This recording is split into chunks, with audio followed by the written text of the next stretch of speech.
आणि यानंतर इतरही घडामोडी आपल्याला वेगवान स्वरूपातल्या जाणून घ्यायच्यात, पण त्यापूर्वी एक नजर हेडलाईन्सवर. महत्त्वाच्या बातम्या. प्रायोजक पुष्कराज रागी डिलाइट्स, महाराष्ट्राचं लाडकं आणि नंबर 1 नाचणी सत्व.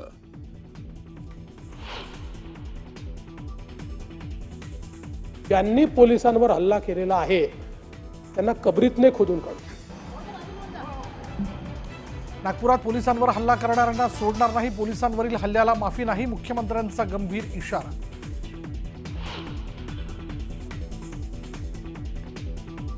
नागपूरमधील राड्यात महिला पोलीस कर्मचाऱ्यांचा विनयभंगाचा प्रयत्न, चिटणीस पार्क परिसरातील धक्कादायक घटना. प्रसंगावधान राखत महिला पोलीस निसटल्यानं अनर्थ टळला.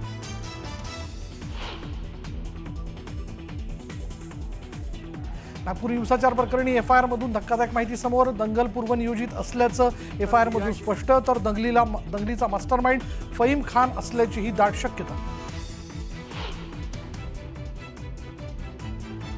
औरंगजेबाची कबर हा मुद्दा सध्या संयुक्तिक नाही, राष्ट्रीय स्वयंसेवक संघाचे सुनील आंबेकरांनी मांडली भूमिका, तर संघानं बजरंग दल आणि विश्व हिंदू परिषदेचे कान टोचल्याची चर्चा. नागपूर दंगल प्रकरणात विश्व हिंदू परिषदेचे 8 ते 9 कार्यकर्ते अटकेत. नागपूरच्या कोतवाली पोलीस स्टेशनमध्ये ओळख परेड, कोर्टात केलं हजर.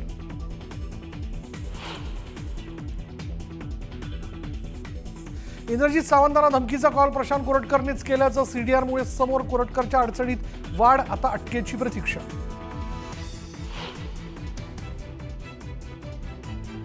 पोलिसांनी यापुढे रील्स करता येणार नाहीत, मुख्यमंत्री देवेंद्र फडणवीसांची विधानसभेत मोठी घोषणा.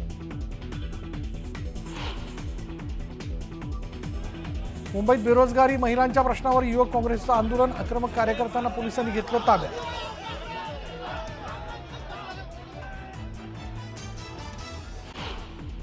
ब्रेकनंतर बातमी एका यात्रेच्या संदर्भातली. काशीनाथाच्या नावानं चांगभल्याच्या गजरात साताऱ्यातील बावधांच्या बगाड यात्रा जी ती पार पडली आणि यंदा बगाडाचा मान जो आहे तो अजित नावरेंना मिळाला.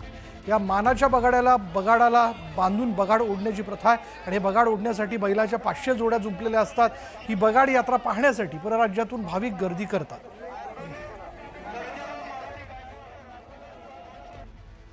बावधनच्या बगाड यात्रेला सुरुवात होणार आहे आणि ही यात्रा नेमकी असते कशी, यात्रेत काय काय असतं आणि बगाड्याचा मान नक्की कसा मिळतो हे इथल्या गावकऱ्यांच्याकडून आपण जाणून घेऊयात.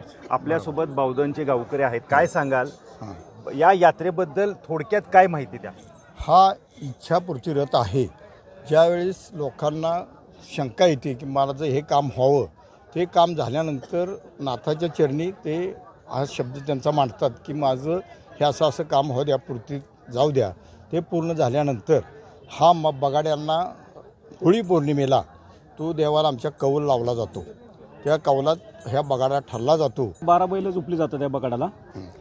सुरुवातीला असते दुर्वी, जे गाड्याला जे असतं त्याला दुर्वी म्हणतात. पुढं चावरी असते 6 बैली, असे 8 बैली 10 बैली 12 अशी 12 बैल एका वेळेस जोडली जातात बगाडाला. पण अंदाजे किती बैल असतील आणि ही सगळी गावातलीच असतात का आणि गावातलीच सगळी खिलार जातीची? सगळी खिलार जातीची बैल आणि गावातलीच बैल असतात, बाहेरची नसतात.